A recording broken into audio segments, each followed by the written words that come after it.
Beneath the silvery moonlight, our skin gleams like bones. Skinny dipping in the frigid waters of North Lake after the Halloween dance is a Bates Academy tradition, though not many students have the guts to honor it. 3 years ago, I was the first freshman to not only jump, but stay under so long they thought I'd drowned. I didn't mean to. I jumped because I could, because I was bored, because one of the seniors had made fun of my pathetic dollar store costume, and I wanted to prove I was better than her. I kicked down to the bottom, pushing past clumps of moss and silky strands of pondweed.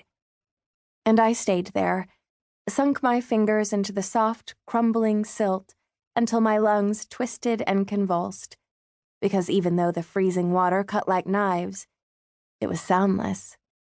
It was peaceful. It was like being encased safely in a thick block of ice, protected from the world. I might have stayed if I could, but my body didn't allow it. I broke the surface and the upper-class women screamed my name and passed me a bottle of flat champagne, and we scattered as campus police broke up the scene. That was my official arrival at Bates. It was my first time away from home, and I was no one.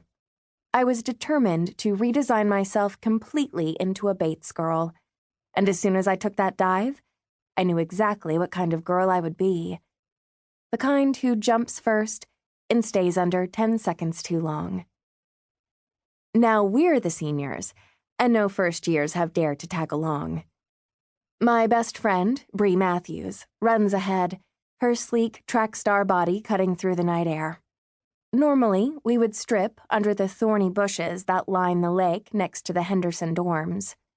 It's our traditional meeting spot after we pregame in one of our rooms and stumble across the green together, still in costume.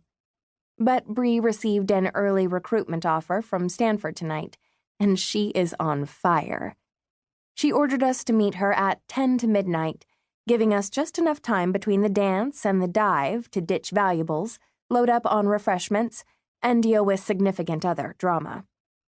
Then she met us at the edge of the green wearing only a bathrobe and an exhilarated grin, her cheeks flushed and breath hot and sweet with hard cider.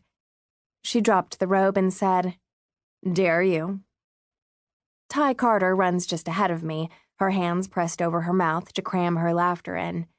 She is still wearing a pair of angel wings, and they flutter with her long silvery hair twisting in the wind.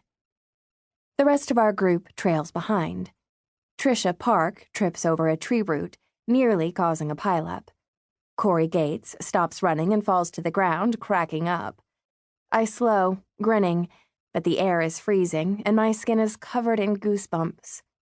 I still get a thrill from the icy plunge, but my favorite part now is snuggling together with Bree under a mountain of blankets and giggling about it afterward. I am about to make the final sprint across the patch of dead moss, stretching from Henderson's emergency exit to the edge of the lake, when I hear Bree scream. Ty halts, and I push past her toward the sound of frenetic splashing.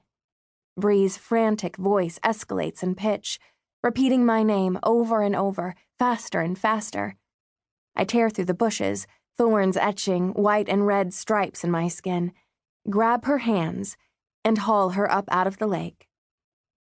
"Kay," she breathes into my neck, her dripping body shivering violently, teeth clicking and chattering.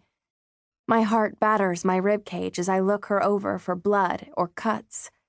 Her thick black hair lies damply over her skull.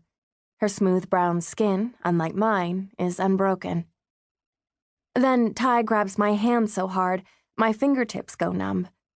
Her face, usually caught between a genuine grin and mocking smirk, is arranged in a strange blank stare.